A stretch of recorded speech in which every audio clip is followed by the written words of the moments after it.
J'ai rencontré un couple de personnes qui sont mariées depuis 10 ans. OK? 10 ans et ils se sont rencontrés une seule fois. En 10 ans, ils se sont rencontrés une seule fois. Vous allez me dire, mais comment est-ce que cela est possible? Mais en réalité, c'est possible. Est-ce que vous imaginez que des personnes peuvent être en couple et ne se rencontrer pratiquement jamais ou ne se rencontrer que une fois dans leur vie ou peut-être deux fois ou trois et du coup, ça peut paraître invraisemblable, ça peut même paraître impossible, ça peut paraître inimaginable, mais c'est une réalité. Et c'est de ça que je vais vous parler dans cette vidéo. Si cela vous intrigue, vous aussi, si vous voulez comprendre comment est-ce que cela est possible, je vais vous demander simplement de regarder cette vidéo jusqu'à la fin bien. Avant d'aller plus loin, j'espère simplement que vous allez bien. J'espère que vous êtes en pleine forme. Je suis ravi, comme toujours, de vous retrouver dans une nouvelle vidéo, de pouvoir vous partager de nouvelles graines et de nouvelles pépites qui, j'espère, vont pouvoir trouver un terrain favorable dans vos cœurs, dans vos âmes, afin que vous les fassiez grandir et que vous en savouriez les fruits dans votre vie. Mon nom est Yannick TM. Je suis un semeur de pépites et de graines de conscience. Ça veut dire que mon job, mon but, ce n'est pas de vous donner des leçons. Ce n'est pas de vous dire que vous êtes moins bien ou de dire que certaines personnes sont meilleures que vous. Non. Mon but, c'est simplement de partager avec vous des joyaux comme ça, qui sont de véritables graines que vous allez faire grandir dans vos vies. Comment cela peut-il être possible d'être en couple avec une personne depuis très longtemps et de se rencontrer pratiquement jamais ou de se rencontrer si peu? Cher ami, je vous dis que cela est possible et peut-être que le couple dans lequel vous êtes ou le couple dans lequel vous avez été et dans le couple peut-être dans lequel vous serez si vous ne faites pas attention, vous risquez de vous retrouver dans cette situation-là si vous ne faites pas attention à ce que nous allons souligner ici. Bien sûr, je ne sais pas si vous l'avez déjà fait ou pas, mais si ce n'est pas encore le cas, je vais vous inviter à aller en dessous de cette vidéo si vous me regardez sur YouTube ou au-dessus de la vidéo si vous me regardez sur Facebook. Dans tous les cas, c'est dans la description de la vidéo pour télécharger votre guide des 7 erreurs qui peuvent tuer votre vie de couple et que je mets à votre disposition avec joie.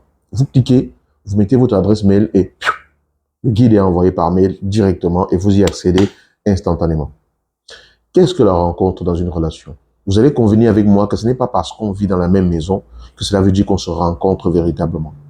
La rencontre, pour moi, c'est lorsque deux cœurs se mettent à l'unisson et sont ouverts l'un à l'autre sans aucune peur d'être jugés, avec la satisfaction d'être compris et entendu par l'autre. La rencontre ne peut pas se faire sans aucune vulnérabilité de l'un ou de l'autre ou des deux en même temps. Quand on dit rencontre, ça veut dire qu'on se présente à l'autre exactement tel qu'on est, avec ce que l'on ressent véritablement dans son cœur actuellement, et que l'on se sent accueilli par l'autre, que l'on se sent compris par l'autre. C'est lorsqu'il y a un truc qui me dérange vraiment, que j'ai sur le cœur qui me pèse, et que je peux dire, chérie, regarde ce que je suis en train de traverser, je vis ceci, et je sens que ma partenaire m'écoute, je sens qu'elle m'accueille, je sens qu'elle me comprend, je sens qu'elle ne me juge pas, et je sens qu'elle est là pour moi. Parce qu'à ce moment-là, mon cœur est dans une vibration particulière, et cette vibration-là est accueillie, accueillie par le sien, qui également est dans cette vibration d'ouverture-là. La rencontre, c'est lorsque il y a quelque chose qui me dérange, quelque chose qui me plaît, quelque chose que je veux partager, mais quelque chose qui touche à la sensibilité la plus profonde qui est la mienne et que j'arrive à m'ouvrir véritablement à l'autre sans avoir ces peurs-là.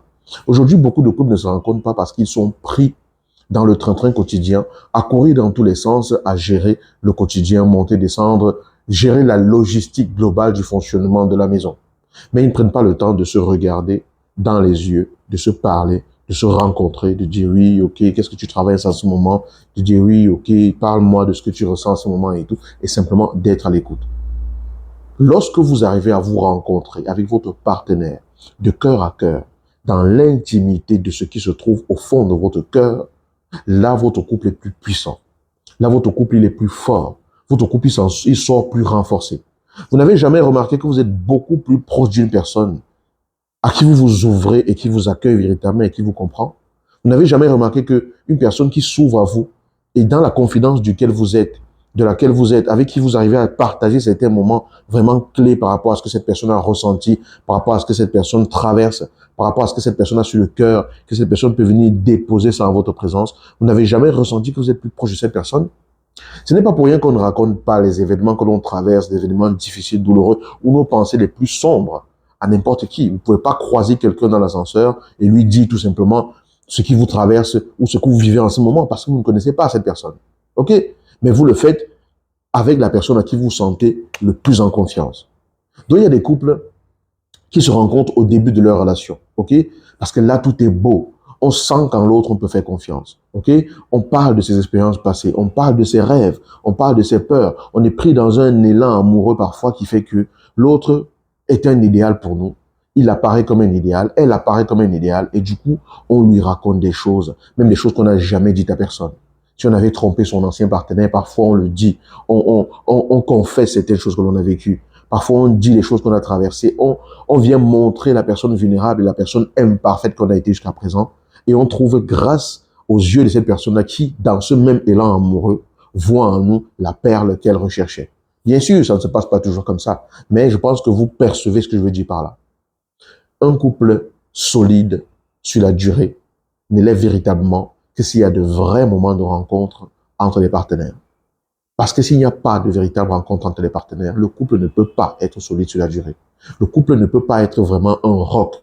Oui, vous allez peut-être rester longtemps ensemble, mais s'il n'y a pas cette cohésion de cœur à cœur, si l'homme ne sait pas que dans une situation de vulnérabilité, il peut parler à sa femme sans être rabaissé, sans être jugé, sans avoir l'impression d'un regard désapprobateur, sans être taxé de quelqu'un de faible parce qu'il est capable de pleurer, là il y a un souci.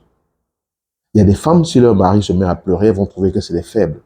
Mais croyez-moi, si votre mari pleure en votre présence, parce qu'il y a quelque chose qui le préoccupe, parce qu'il est tellement bouleversé par quelque chose, dites-vous que vous avez là une véritable occasion d'asseoir encore plus votre place en étant la personne qui va être à son écoute de la façon la plus extraordinaire que l'on ait été.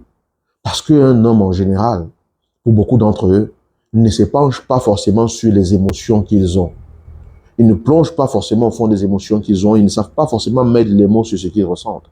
Ce qui fait que beaucoup d'entre eux essaient de garder ça en eux, de jouer les forts, de jouer les durs, de ne pas exprimer ce qu'ils ressentent parce que ça pourrait paraître comme la faiblesse.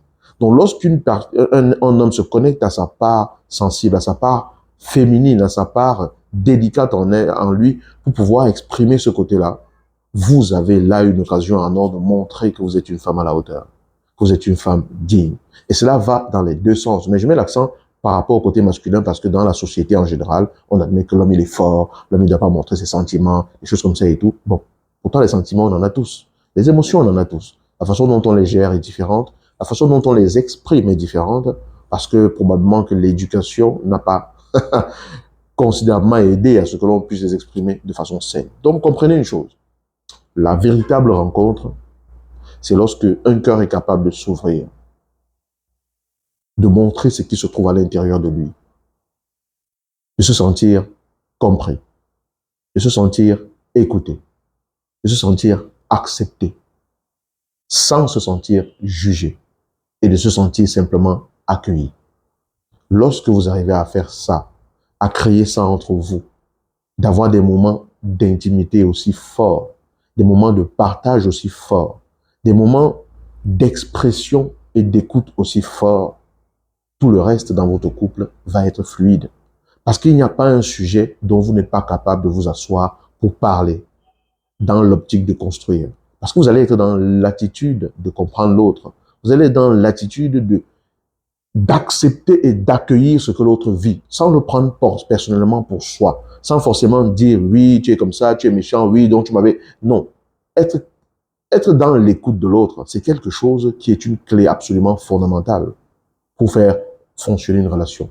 Lorsque vous êtes capable de parler sans juger, sans rejeter, sans blâmer, mais simplement accueillir, simplement comprendre, simplement accepter l'autre tel que son cœur s'ouvre à vous, qu'est-ce qui peut vous dépasser dans la relation? De quoi ne pouvez-vous pas parler dans la relation? Quel est ce sujet-là que vous allez éviter?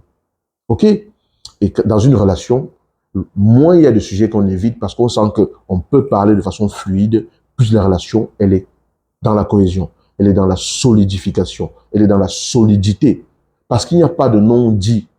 Il n'y a pas de non-dit. En tout cas, il y a beaucoup moins de non-dit qu'à chaque fois où vous avez peur d'être jugé par votre partenaire, où vous avez peur d'être rejeté par votre partenaire, ou en toute façon, vous êtes de plus en plus déconnecté de votre partenaire. Mais quand il n'y a pas de non-dit, quand il y a le moins de non-dit possible, parce qu'on sait qu'on peut se parler, et parce qu'on accorde le bénéfice du doute à l'autre, d'être dans la disposition de pouvoir nous comprendre, de pouvoir nous comprendre, nous écouter et être avec nous. What else? Quel est l'autre obstacle auquel on fera face? De quoi ne pourrons-nous pas parler? De quoi?